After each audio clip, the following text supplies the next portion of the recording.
Hi friends, welcome to my channel. మన పిల్లలు చిన్నగా ఉన్నప్పుడు మనము పిల్లలతో ఎలా కాలం గడిపాము అనేది ఒక్కసారి గుర్తు చేసుకున్నామంటే ఆ మెమరీస్ ఎంతో స్వీట్గా ఉంటాయి. మనకు అప్పుడు మొబైల్ అందుబాటులో లేని సమయంలో చిన్నపిల్లలతో ఎక్కువగా గడిపే వాళ్ళము. కథలు చెప్పుకుంటూ బొమ్మలు గీస్తూ ఆడిపించుకుంటూ ఉండేవాళ్ళము. నేనైతే మా పిల్లలతో ఇలానే సరదాగా గడిపేదాన్ని. ఆ మెమరీస్ గుర్తు చేసుకుంటూ ఇలా అయితే మీతో పంచుకుంటున్నాను. మీలో ఎంతమంది ఇలా మీ పిల్లలతో ఆడుకున్నారనేది కామెంట్ చేయండి. ఈ బొమ్మ గీసేటప్పుడు అయితే మా పిల్లలకి ఒక కథ చెప్పేదాన్నండి.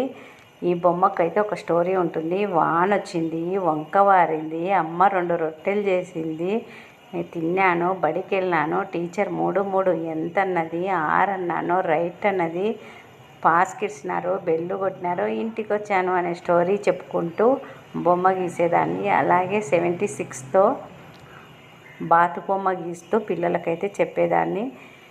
Thank you for watching. Bye bye.